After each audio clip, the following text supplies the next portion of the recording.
HOA called my car alarm a nuisance, then got their own alarms disabled by the city.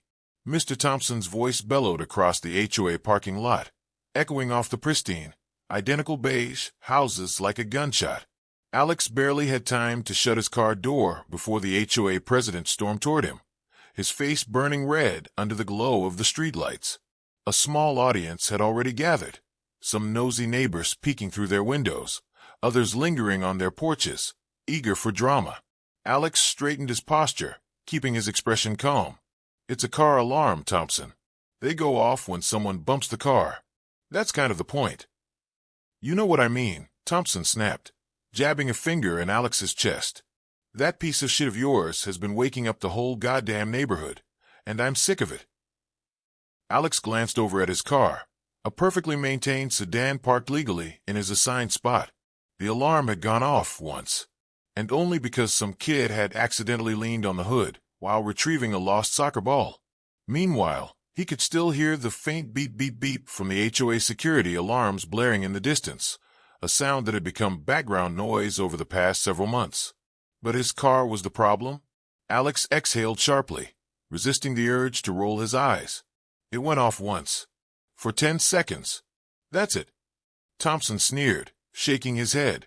Bullshit. I've had 3 complaints in the last week. From who? Thompson smirked. That's HOA business, and you're not on the board. You just need to shut the hell up and comply. A slow anger curled in Alex's gut. It wasn't just the hypocrisy. It was the smugness, the absolute confidence that Thompson could say whatever he wanted and expect people to bow to him. Or what? Alex challenged. Thompson's smile dropped. His eyes darkened. Or you're going to start seeing some fines, buddy. Alex took a step forward, closing the space between them. He wasn't some timid homeowner afraid of a slapped-on violation. You mean like the fines you should be getting for that goddamn siren you have blaring at the clubhouse every night? The one that goes off at 3 a.m. every time a raccoon farts near it? A few neighbors stifled chuckles. Thompson's face twitched. That's different, he spat. That's for community security.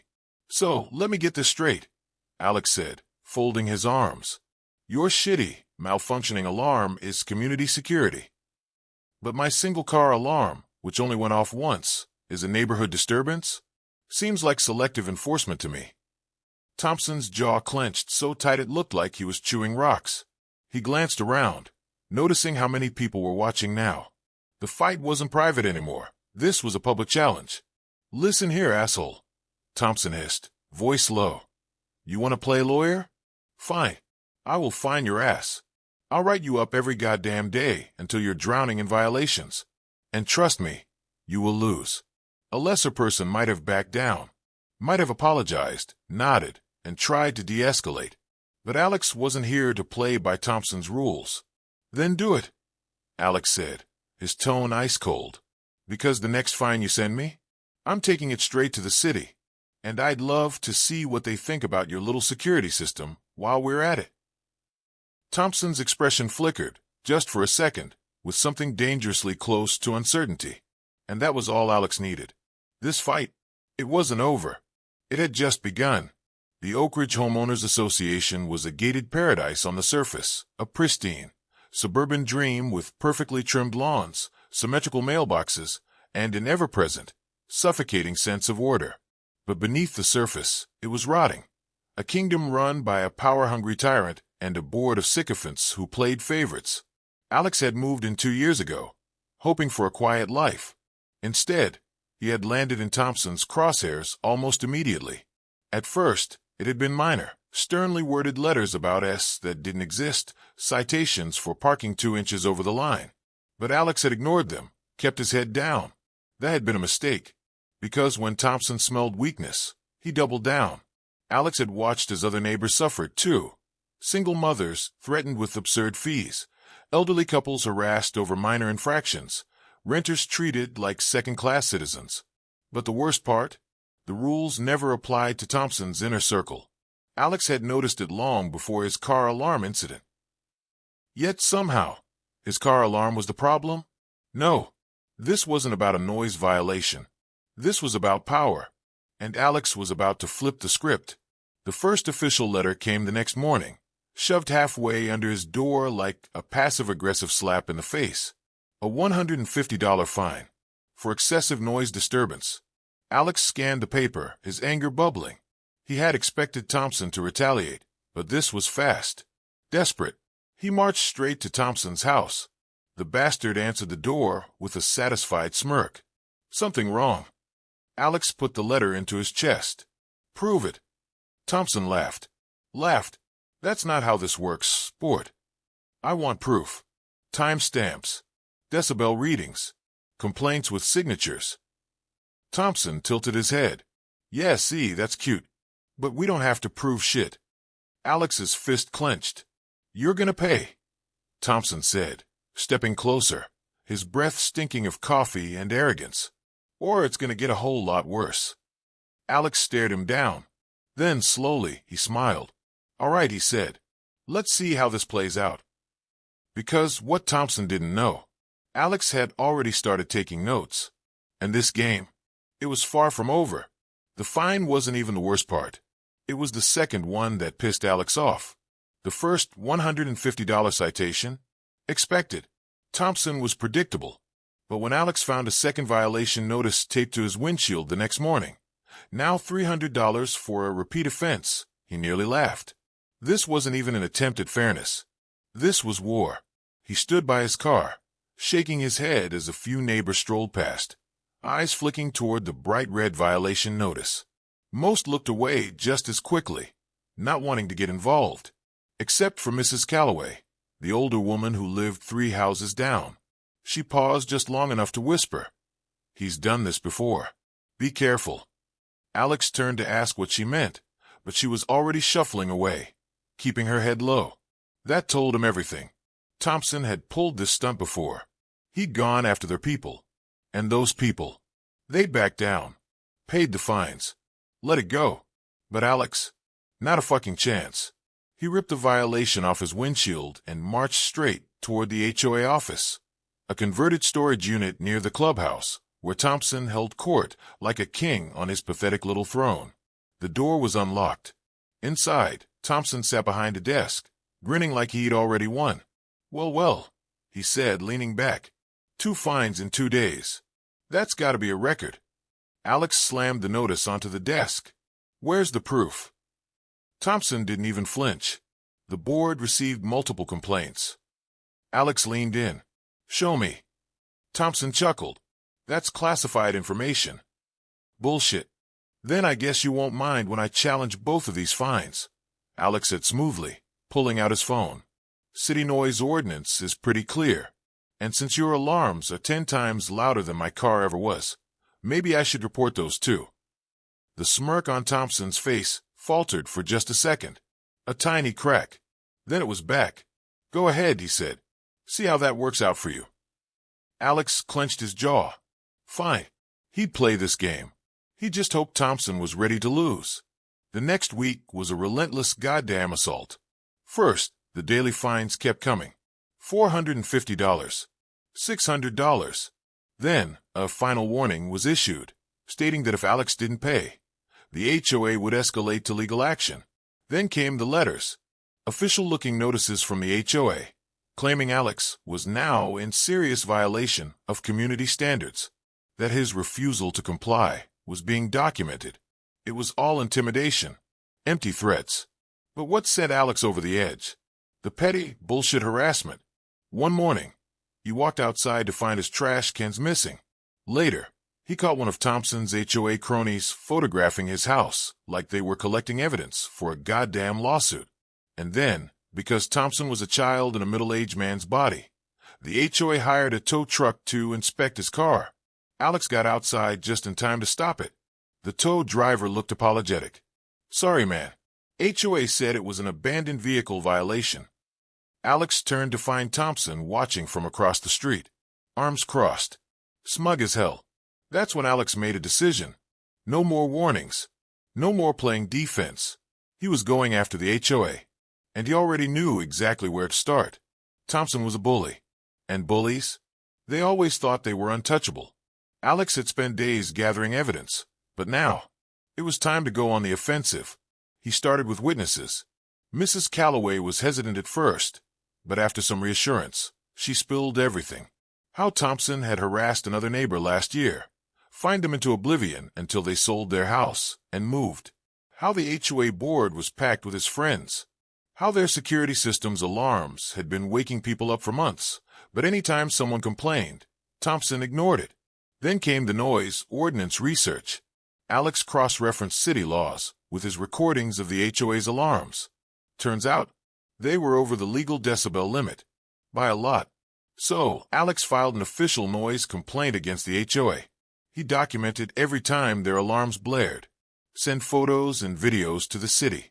And while Thompson was busy trying to drown Alex in fines, Alex was building a case to bury him. The best part? Thompson had no idea. Not yet. But soon, he'd find out. Alex barely had time to enjoy the satisfaction of filing that noise complaint before the HOA cranked their harassment to 11. First, a final notice arrived at his door, bold red letters screaming that his account was delinquent and his unpaid fines had now totaled $2,500. Then a new threat. Failure to pay may result in a lien being placed against your home. A lien. Over a fucking car alarm. That's when Alex realized Thompson wasn't just screwing with him. He wanted him gone. And if Alex didn't start hitting back hard, that smug bastard might win. But the real breaking point came 2 nights later. At 2:47 a.m., Alex jolted awake to the sound of his doorbell ringing. Not once. Not twice. Someone was hammering on it. Half asleep, he stumbled to the peephole and saw 2 security guards from the HOA standing on his porch. One of them pounded on the door again. HOA business. Open up. Alex flung the door open, barefoot, shirtless, and pissed the fuck off. It's the middle of the goddamn night. What do you want? The taller guard, a greasy-looking guy with a clipboard, held up a flashlight and aimed it right at Alex's face. We received a complaint about a car alarm going off. HOA regulations require immediate response. Alex laughed in his face. My car alarm hasn't gone off once tonight. The guard shrugged. You got a violation notice, buddy. He handed Alex a printed citation. Another fine. Alex scanned the paper. The time of violation? 2:30 a.m.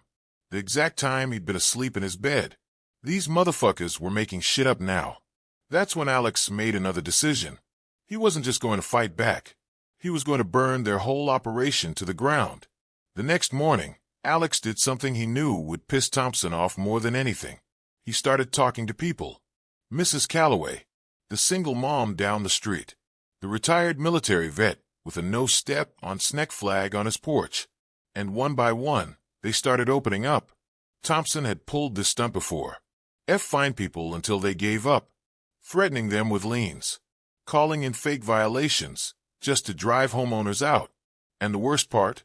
Half the neighborhood was too scared to do anything about it. Because Thompson ran everything. He controlled the board. He chose who got citations and who didn't. He had connections with the HOA's legal team. But what he didn't have? Loyalty. People hated him. They hated his rules. They hated the bullshit favoritism he showed his friends. They just needed someone to take the first swing. And Alex, he was more than happy to throw the first punch. That afternoon, he started a private group chat with everyone who had complained about Thompson. Within hours, there were over 20 members. By the next day, and what were they about to do? It would make Thompson wish he'd never heard Alex's name. 2 days later, Alex woke up to the sound of construction. He stepped outside, and his entire front lawn was dug up. 3 workers stood around a backhoe, tearing up his grass like it was a goddamn demolition site. Alex stormed over. What the fuck is going on?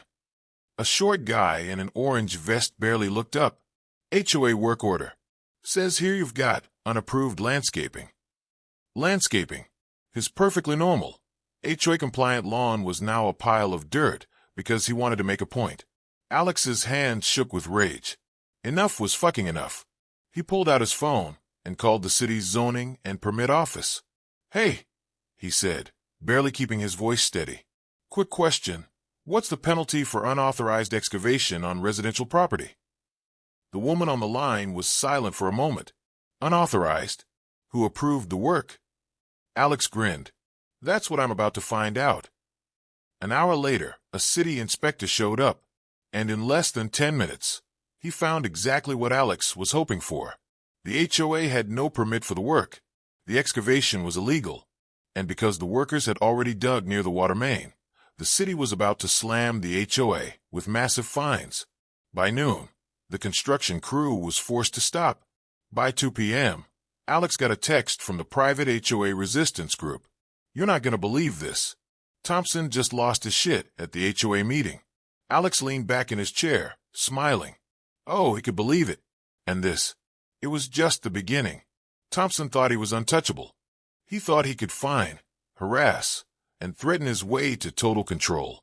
He thought Alex was just another iced-off homeowner who'd eventually give up and pay. Thompson was about to learn just how wrong he was. It started with a surprise guest at the HOA meeting. The monthly gathering had already turned into a shit show of whispered complaints and passive-aggressive side eyes. People were polite, but no one dared to push back. Until now. Alex sat near the back, arms crossed, watching as Thompson held court like a smug little dictator. And just as the meeting hit full swing, the door swung open. A man in a city government badge stepped inside. Thompson froze. Can I help you?" he said, a thin layer of sweat already forming on his forehead. The official glanced at his clipboard. "Are you George Thompson?" Thompson nodded slowly. "Great. You're the president of this HOA." "Yes," Thompson said, voice clipped. "And we're in the middle of a meeting." The official didn't give a shit. "Well, then you might want to inform your homeowners that your association is now under formal investigation for multiple violations of city noise ordinances." Silence. Someone in the crowd gasped. Thompson's entire face drained of color. The official pulled out a folder full of documented complaints. "These," he said, "are more than a dozen noise complaints filed against your HOA. Your security alarms, specifically, have been reported 20 times in the last 3 months. And according to the city's regulations, you're in direct violation of noise laws." Alex watched, arms still crossed, as Thompson visibly shrank. But the official wasn't done. "We've also confirmed that these security systems exceed the legal decibel limit for residential areas. As a result, we're issuing an immediate order to disable all HOA-controlled alarms until further notice." The entire room erupted. Thompson bolted upright. "You can't just disable our security system." The city official barely looked at him. "We can. And we are." Alex leaned forward, finally speaking up. "Guess you should have read the city codes before fining me, huh?" Thompson snapped his head around, eyes locking onto Alex. "You did this." "Damn right I did." Thompson was shaking with rage. "You think you can just—" "Careful," Alex cut in. "Wouldn't want to say something in front of our ITYO is correct." A formal hat might sound like retaliation. More murmurs from the crowd. People were catching on now. The same rules that Thompson had used to screw over the homeowners, Alex had just used against him. The official flipped a page in his folder. "Oh, and one more thing. The city reviewed an illegal excavation project on Mr. Carter's property." He nodded toward Alex, and found that the HOA had failed to obtain the necessary permits. Thompson's mouth opened, but no words came out. The official continued, completely unfazed. "As a result, the HOA will be issued a formal fine for violating city zoning laws." The number he stated next was big, much bigger than any of the fines Thompson had been slapping onto homeowners. Alex grinned. Oh, how the tables had fucking turned. Thompson was won. But the best part? He didn't even realize it yet. Not until the residents started talking. At first, it was just muttered whispers. Then someone, Mrs. Calloway, of all people, stood up. "You know what?" she said, her voice louder than it had ever been at one of these meetings. "I think it's about time we reviewed the way this HOA is being run." Then someone else stood. Then another. Then another. Thompson okayed around, his once loyal subjects turning on him in real time. This was what he had feared all along. He had kept control by making sure people were too scared to speak out. Now, they were easy to burn his little empire to the ground. Alex leaned back in his chair, watching it all unfold. And he didn't say another word. He didn't have to. Because of Thompson? It was already finished. Thompson's downfall wasn't instant. It was slow, painful, humiliating, and Alex made sure to watch every second of it. The city didn't just disable the HOA security alarms. They ripped the whole system out. The next morning, a city work crew showed up with toolkits and wire cutters. They didn't ask permission. They didn't hesitate. By the afternoon, every single illegal, blaring siren that had been waking up the neighborhood at ungodly hours was disarmed and hauled away. And the HOA, they couldn't do goddamn thing about it. Thompson was ill, twitchy, and furious as he watched his little kingdom fall apart. The same people he had bullied, they were laughing, standing outside their homes, enjoying the spectacle. And when the work crew finally finished, when will he city slap a fat violation notice on the HOA office door? Alex walked right past Thompson and rented. Should have read the fine print, buddy. The HOA revolt that followed, because once the residents saw that Thompson wasn't invincible, they turned on him like a pack of wolves. The first petition landed in his mailbox 2 days later, a formal demand for his resignation. By the end of the week, it had version 60 signatures. And at the next HOA meeting, Thompson didn't even show up. Instead, he sent some shaky, half-assed email about stepping down for personal reasons. Translation: he ran like a little bitch. Alex, he leapt like a fucking baby that night. No more random citations. No more petty threats. No more bullshit fines. Just peace. For the first time in months. And when he walked outside the next morning, Mrs. Calloway was on her porch, smiling at him. She raised her coffee mug in salute. Alex eyed back. It was over. And he'd won. The new HOA president, a guy named Jeff, who had grown a spine during the revolt, called for a full audit of all HOA financials. And guess what? Thompson had been funneling money from HOA fees into miscellaneous expenses. Over $40,000 of community funds vanished. Jeff wasted no time and indeed everything over to the authorities. And a month later, Thompson was arrested for fraud. Alex didn't even try to hide his laughter when he saw the headline. Poetic. Fucking. Justice. As for Alex, he didn't just let it go. Oh no. He became the guy people came to when they had HOA problems. And when his next-door neighbor started getting fined for their porch decorations, Alex made one phone call. And suddenly, that violation disappeared. Because of his neighborhood, it wasn't Thompson's playground anymore. Alex had made damn sure of that.